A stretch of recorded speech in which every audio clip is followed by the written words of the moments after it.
অসুস্থ স্বামীকে ফেলে বাপের বাড়ি চলে গেলেন প্রিয়তমা স্ত্রী। 2 বছরের প্রেম আর 5 বছরের সংসার হার মেনেছে স্বামীর মরণব্যাধি রোগের কাছে।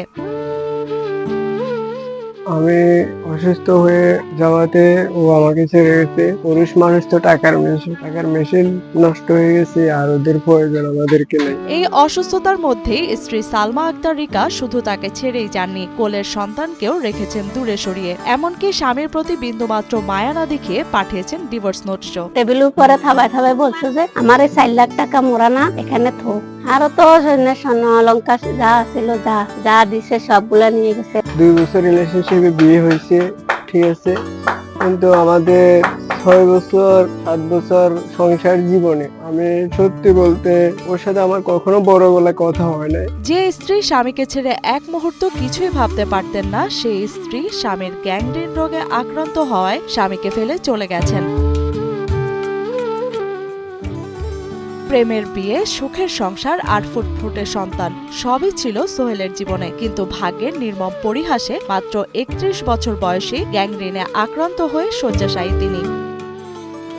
ওনারা একবার বলছি আমি এই যে রিকা তুমি চলে আসো না ছেলে দেখার জন্য, আমারে উনি উত্তর দিচ্ছে আপনি ছেলে ভালো হইলে তারপরে আমি যাব। চট্টগ্রামের মিরসরাই উপজেলার সোহেলের সাথে একই এলাকার সালমা আক্তার রিকার 2 বছরের প্রেমের সম্পর্ক গড়ায় বিয়েতে। 1 বছরের মাথায় সোহেল রিকা দম্পতির কোল জুড়ে আসে ফুটফুটে ছেলে সন্তান সাফায়েত হোসেন। প্রথম অবস্থায় বেশ সুখে দিন কাটছিল তাদের, তবে এই সুখ বেশি দিন সইল না সোহেলের কপালে। কষ্ট তো লাগে, কষ্ট লাগে, কি করব, নাতের জন্য অনেক কষ্ট আছে। ছেলে রাতে দিনে ছেলের জন্য কান্না করতেছে, ছেলেরে দেখার জন্য দেয় না। এই পর্যন্ত 3টে ঈদ আমি নরকের সাথে কাটাতেছি।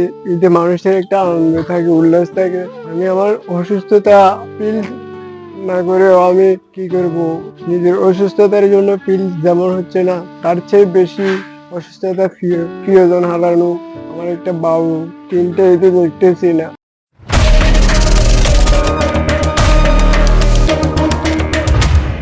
বিয়ের 5 বছরের মাথায় সোহেল আক্রান্ত হন পায়ের পচন রোগ গ্যাংগ্রিনে। মাত্র 2 মাসের মাঝে স্ত্রী রিকা 4 বছরের শিশু সন্তান সাফায়েত হোসেনকে নিয়ে সোহেলকে ছেড়ে বাপের বাড়িতে চলে যান। এর 3 দিন পরেই ডিভোর্সের নোটিশও পাঠিয়ে দেন তিনি। তো আমি অসুস্থ হয়ে যাওয়াতে তার 2 মাসের মধ্যে সে আমাকে ছেড়ে চলে যায়। 3 দিনের বেড়ানোর নাম দিয়ে ওদের বাড়িতে যায়। ওইখান থেকে আমার জন্য ডিভোর্স লেটার পাঠায়। আমি নাকি ওকে অনেক মারধর করি, কিন্তু ওকে দিয়ে আসছি আমি। শুধু তাই নয়, একমাত্র সন্তানকেও বাবার সাথে দেখা করতে দিচ্ছেন না তার স্ত্রী রিকা ও তার স্বজনেরা। এমনকি শিশুপুত্রকে ফেরতের দাবি করে চেয়েছেন মোটা অঙ্কের টাকা, এমনটাই জানান সোহেল। ঈদ মানে তো আনন্দ না, আমার জন্য এরকম আনন্দ না, কারণ বাবু থাকলে বুঝে যায় বাবু হারানো কষ্টটা।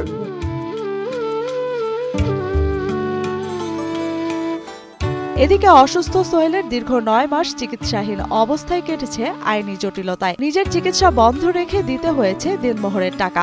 অসুস্থ অবস্থায় এই ফাঁগুলা নিয়ে 9 মাস ওষুধ বন্ধ রেখে কাজ করে তার গাভিনের টাকাটা দিতে হয়েছে আমাকে। আমি মৃত্যুর সাথে পাঞ্জা লড়তেছি ওই অবস্থায়, কারণ এই 9 মাস যুদ্ধ করে আমি এই ফা নিয়ে কাজ করে, রাজের কাজ করে আমি তাকে গাভিনের টাকাটা দিচ্ছি। 7 বছর আগে মাহারা অভাগা সোহেলের আপন বলতে নেই তেমন কেউ, পরিবারে নেই আয় রোজগারের তেমন কোনো ব্যবস্থাও। বৃদ্ধ বাবা আর সৎ মাই দেখাশোনা করছেন সোহেলের। এই অবস্থায় চিকিৎসা তো দূরের কথা, অর্থাভাবে খাবারও জুটছে না তার। আমার পরিবারে আমার মা নেই, আমার সৎ মা আছে আর আমার বড় ভাবি আছে, ওরা আমার দেখাশোনা করতেছে। আমার ভাবি এবং আমার সৎ মা, ওনারা প্রচুর পরিমাণ আমার সেবা যত্ন করতেছে। ওনারা না করলেই পারতো, কারণ ও আমার জীবনে রিলেশনশিপে যেহেতু আসছে, এরপরে আমাকে যেহেতু সবার কাছ থেকে কেড়ে নিয়েছে। এমত অবস্থায় অর্থের অভাবে চিকিৎসা করতে না পারা সোহেল ও তার মা সমাজের বিত্তবানদের কাছে চেয়েছেন সহযোগিতা।